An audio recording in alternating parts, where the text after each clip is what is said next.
Qual é o problema? É seguro olhar para dentro.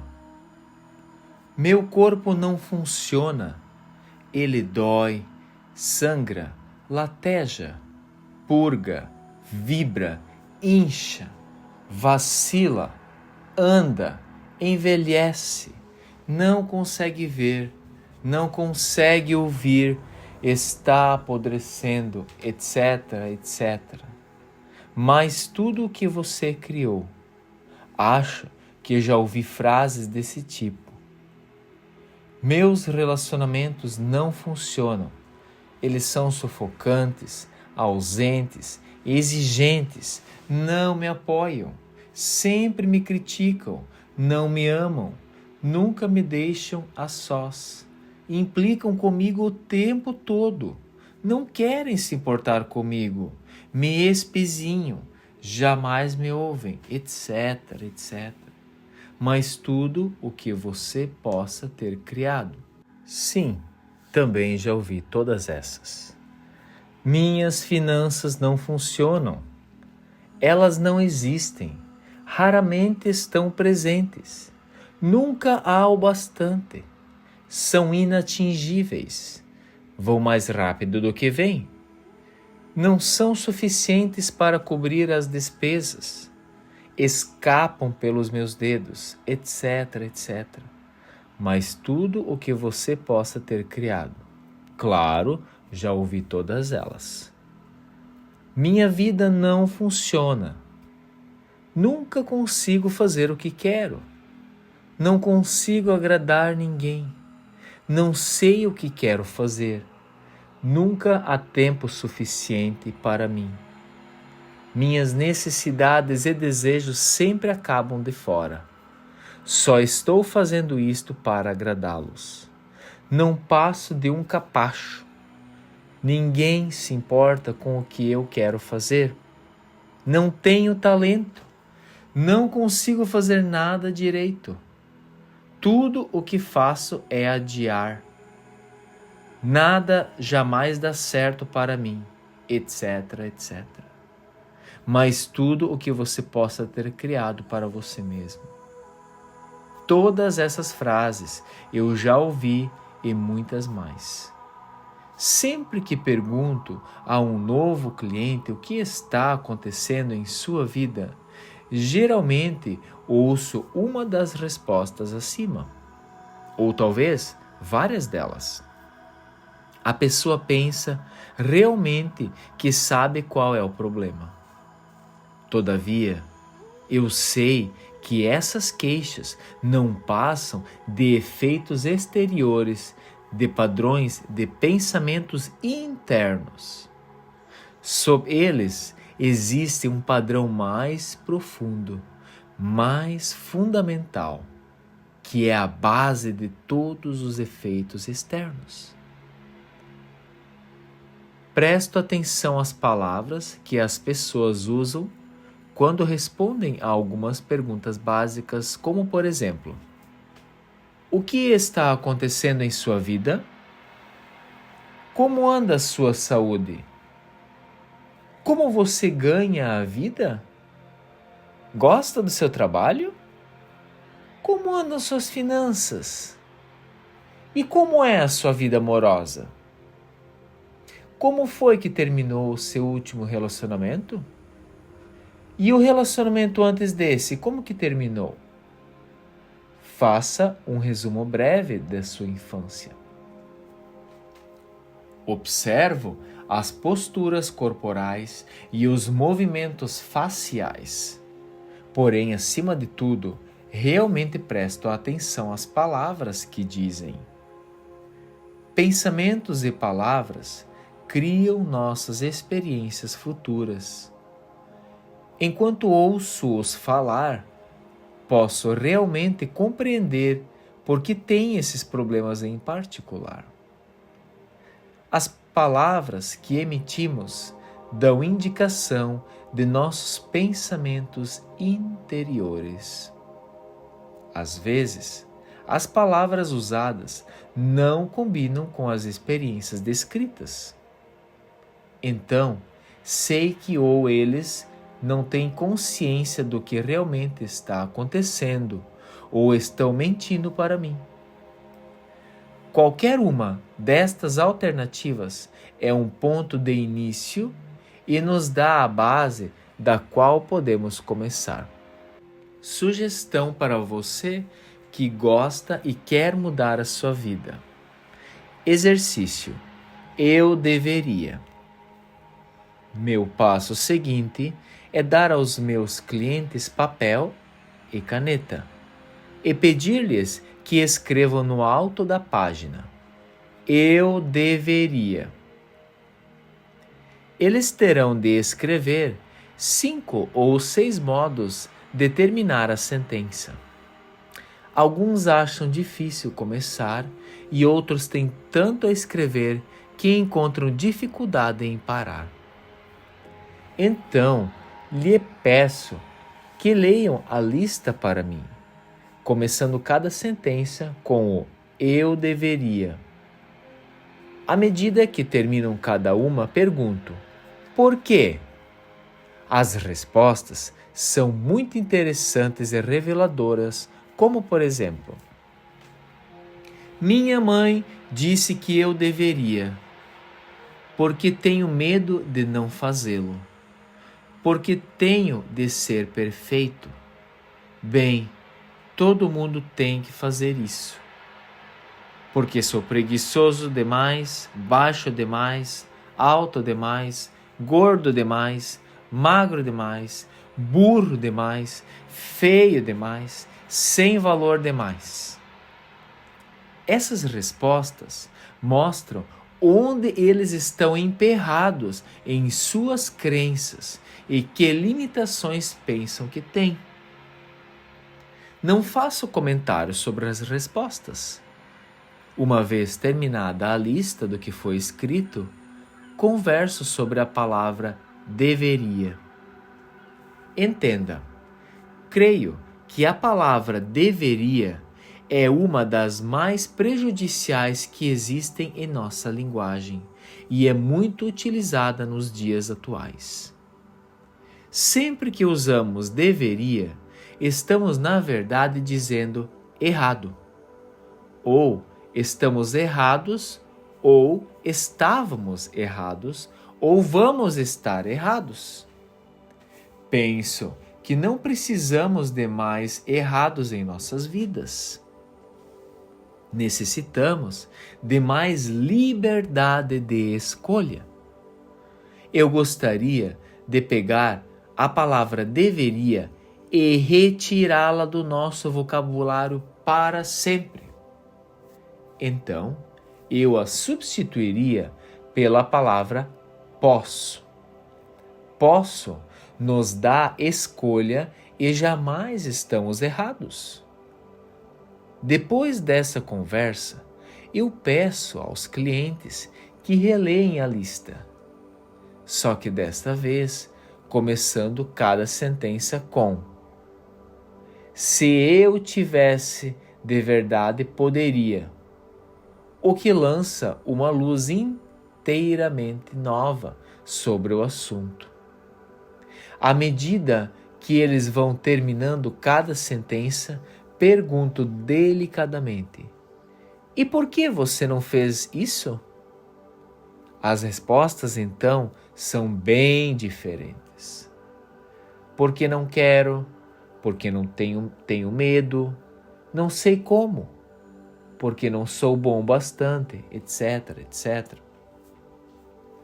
Muitas vezes descubro que eles estiveram se repreendendo por anos a fio por algo que, para começar, jamais quiseram fazer, ou então que esteve se criticando por não fazer alguma coisa quando nunca tiveram ideia de começar. Muitas vezes trata-se de algo que alguém disse que eles deveriam fazer. Quando tomam consciência disso, podem atirar a coisa da lista deveria. E que grande alívio! Olhe para todas as pessoas que tentam se forçar por anos e anos e seguir uma carreira da qual nem ao menos gostam, só porque seus pais disseram que elas deveriam ser dentistas ou professores. Quantas vezes nos sentimos inferiores porque nos disseram que deveríamos ser mais inteligentes, ricos ou criativos do que algum parente? O que existe na sua lista que poderia ser abandonado com uma sensação de alívio? Quando meus clientes terminam de trabalhar com essa lista, estão começando a olhar suas vidas de um modo novo e diferente. Notam que muitas coisas que achavam que deveriam fazer são coisas que jamais quiseram fazer e só estavam tentando agradar outras pessoas. Na maioria das vezes, isso acontece porque eles têm medo ou pensam que não são bastante bons. O desafio agora começou a mudar. Comecei o processo de soltar a sensação de estar errado porque a pessoa não se adapta a padrões de outras criaturas. Em seguida, passo a explicar-lhes minha filosofia de vida, que está apresentada no capítulo 1. Creio que a vida é, na realidade, muito simples. O que damos, recebemos. O universo apoia plenamente cada pensamento que escolhemos ter e acreditar nele. Quando somos pequenos, aprendemos como nos sentir sobre nós mesmos e sobre a vida através das reações dos adultos que nos cercam. Sejam quais forem essas crenças, elas serão recriadas como experiências à medida em que crescemos. Todavia, estamos apenas lidando com padrões de pensamento. E o ponto do poder está sempre no presente. As modificações podem começar neste instante. Amar o eu. Continuo explicando que não importam quais pareçam ser seus problemas, só existe uma única coisa em que trabalho com todos: o amor ao eu. O amor é o remédio milagroso. Amar a nós mesmos é algo que realiza milagres em nós mesmos. Não estou falando sobre vaidade, arrogância ou convencimento, pois isso não é amor, mas somente medo. Falo sobre ter um grande respeito por nós mesmos e uma gratidão pelo milagre de nosso corpo e nossa mente. Amor, para mim, é a apreciação a tal ponto que ela enche meu coração ao máximo e extravasa. O amor pode tomar qualquer direção. Posso sentir amor por o processo de vida em si, a alegria de estar vivo, a beleza que vejo, outra pessoa, o conhecimento, o processo da mente, os nossos corpos e o modo como eles funcionam, animais, aves, peixes, a vegetação em todas as suas formas, o universo e o modo como funciona. O que você pode acrescentar nessa lista que acabei de ler? Vamos dar uma olhada em algumas das formas que não amarmos a nós mesmos. Censuramo-nos e criticamo-nos de maneira interminável. Maltratamos nossos corpos com alimentos errados, álcool e drogas. Escolhemos acreditar que não somos merecedores de amor. Temos medo de cobrar um preço razoável pelos nossos serviços. Criamos doenças e dor em nossos corpos. Adiamos fazer coisas que nos beneficiariam. Vivemos no caos e na desordem. Criamos dívidas e fardos. Atraímos amantes e parceiros que nos diminuem. Quais são algumas das suas próprias formas?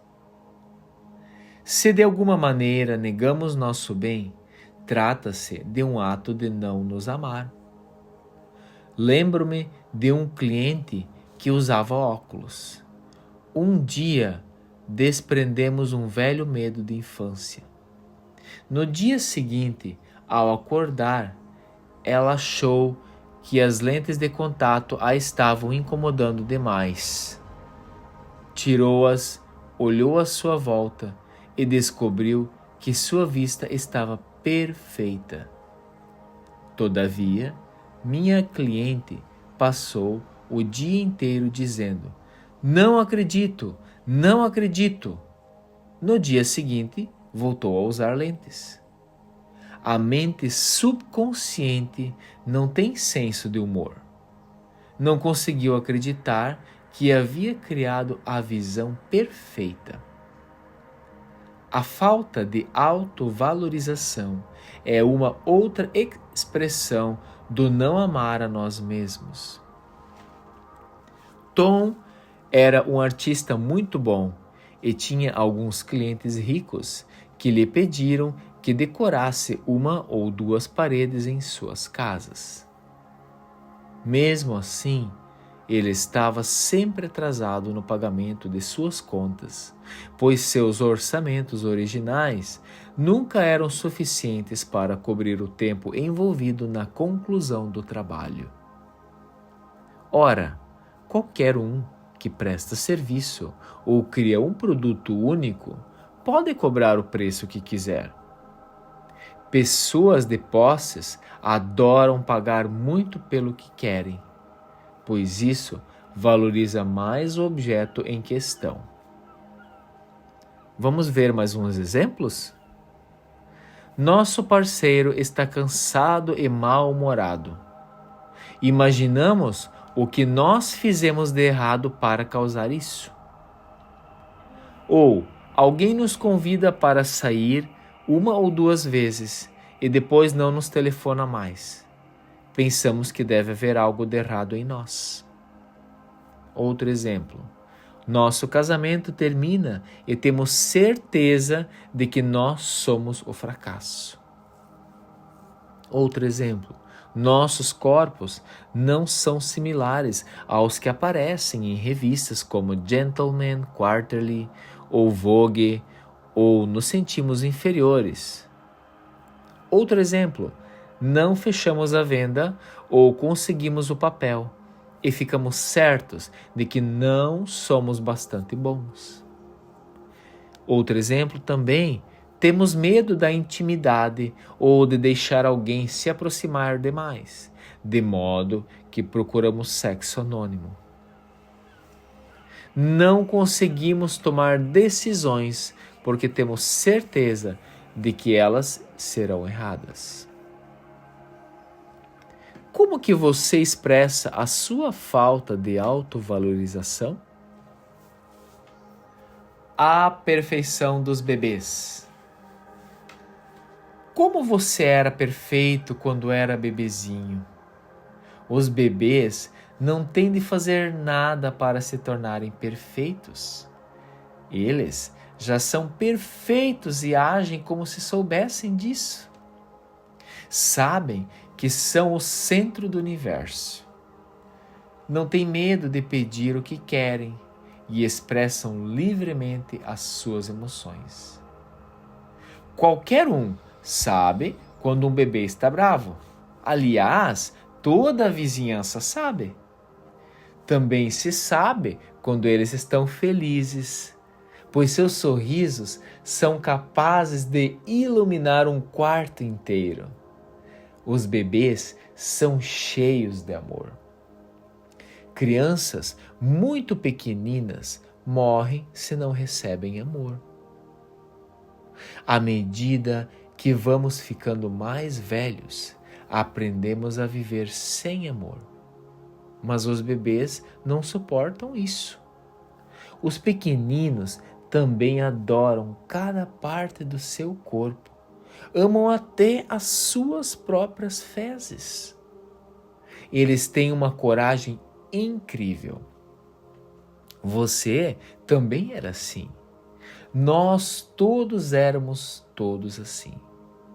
Então começamos a crescer e ouvir os adultos à nossa volta que haviam aprendido a ser medrosos também e passamos a negar a nossa própria magnificência. Nunca acredito quando os clientes tentam me convencer de como são horríveis ou tão pouco dignos de amor. Meu trabalho é levá-los de volta à época em que sabiam como realmente amar a si mesmos. Exercício para você agora. Espelho. Peço a você para pegar um espelho pequeno, olhar bem nos olhos, dizer seu nome e depois: eu o amo e aceito exatamente como você é. Esse exercício é extremamente difícil para muitas pessoas. É raro eu obter uma reação tranquila, muito menos um pouco de alegria com essa prática. Alguns choram ou ficam com olhos marejados. Outros se enfurecem. Outros ainda menosprezam suas feições ou qualidades. Uns poucos afirmam que não conseguem. Cheguei a ver um homem atirar o espelho para longe e querer fugir. Precisei trabalhar meses seguidos com esse cliente até ele poder começar a relacionar-se consigo mesmo no espelho. Por muitos anos eu olhei no espelho apenas para criticar o que eu via nele.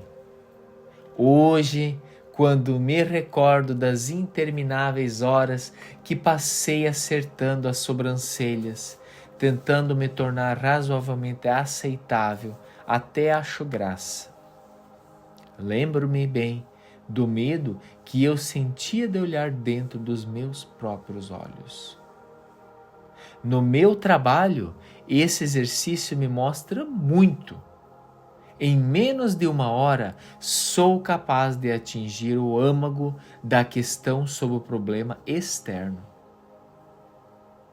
Quando se atua apenas no nível do problema, gastam-se horas intermináveis trabalhando em cada detalhe e, no instante em que tudo aparece arrumado, ele brota num outro lugar qualquer. O problema raramente é o verdadeiro problema. Ela vivia preocupada com sua aparência, em especial com os seus dentes. Estava sempre trocando de dentista, achando que o último dentista só a fizera parecer pior. Resolveu fazer plástica no nariz, mas o resultado foi ruim. O fato era que cada profissional estava refletindo sua crença de que ela era feia. Seu problema não era a aparência, mas o fato de que estava convencida de que havia algo de errado nela. Outra mulher tinha um mau hálito terrível e as pessoas achavam desagradável ficar perto dela. Ela estudava para ser ministra de igreja e seu comportamento exterior era pio e espiritual. Todavia, sob ele havia uma furiosa corrente de raiva e inveja que explodia às vezes, quando essa mulher achava que alguém poderia estar ameaçando a sua posição. Seus pensamentos mais profundos eram expressos através do hálito, tornando-a ofensiva mesmo quando pretendia ser amorosa. Ninguém a ameaçava senão ela mesma. Ele tinha apenas 15 anos quando a mãe o trouxe a mim, quando o garoto estava com mal de Hodgkin e havia lhe dado só 3 meses de vida. A mãe, como seria de esperar, estava histérica e era de difícil trato. Mas ele era esperto e inteligente e queria viver. Estava disposto a fazer tudo o que eu mandasse, inclusive modificar o modo como falava e pensava. Os pais separados estavam sempre discutindo e o garoto, na verdade, não tinha uma vida doméstica estável. E queria desesperadamente ser ator. E a perseguição da fama e da fortuna era muito maior do que a sua capacidade de experimentar a alegria. Pensava que só seria aceitável e digno de valor se tivesse fama. Eu o ensinei a amar e se aceitar. E ele ficou bom. Agora está amadurecido e atua com regularidade na Broadway, pois na medida em que foi aprendendo a vivenciar a alegria de ser, ele mesmo abriram-se novos papéis para o seu talento.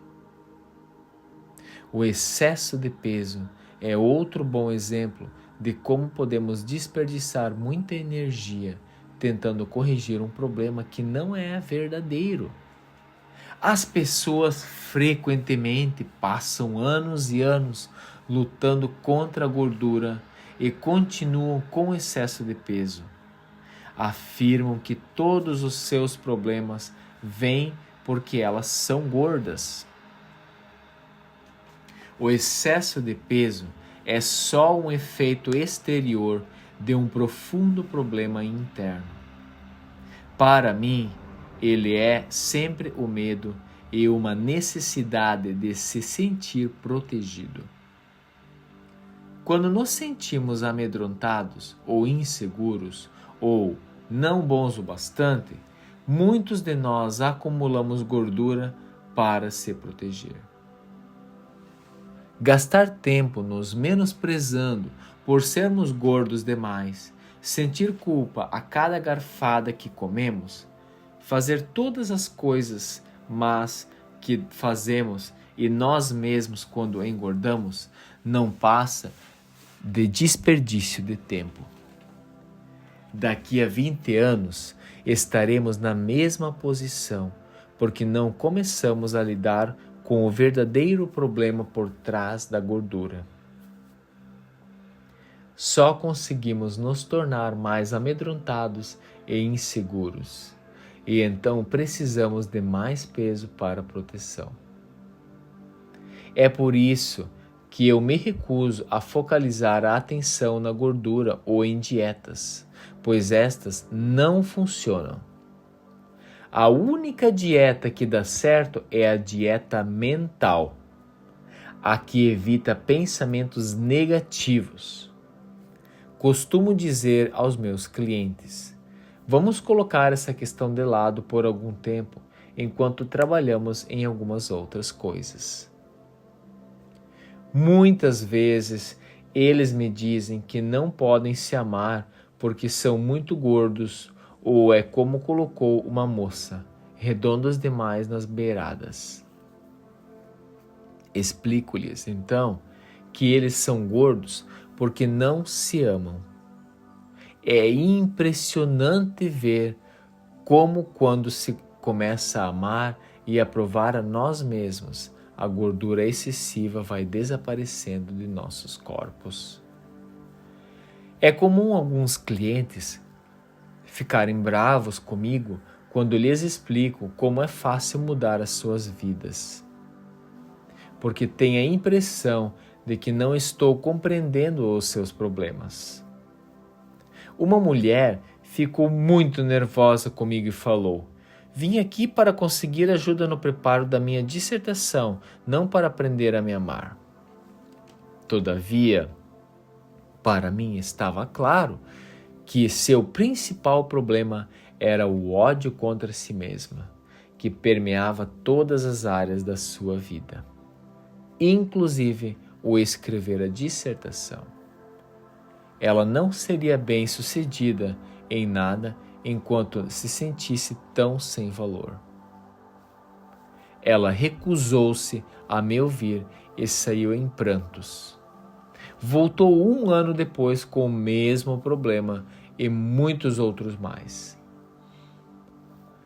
Algumas pessoas não estão prontas e não temos como avaliar isso. Todos começamos a fazer nossas mudanças na hora, no espaço e na sequência certos para nós. Eu só comecei as minhas depois de completar 40 anos. O verdadeiro problema.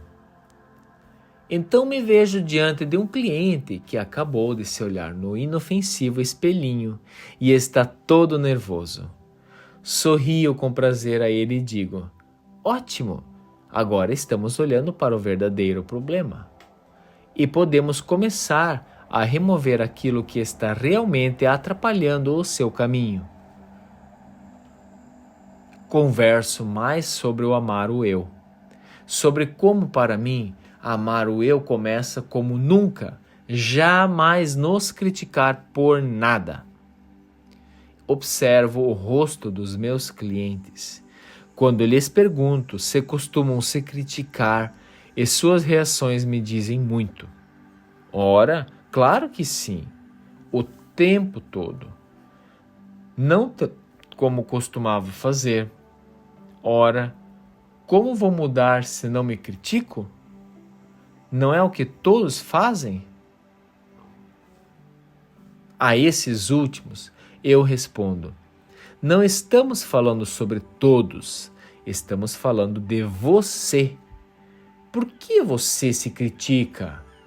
O que há de errado com você? Enquanto eles falam, vou escrevendo uma lista. O que dizem frequentemente coincide com sua lista deveria.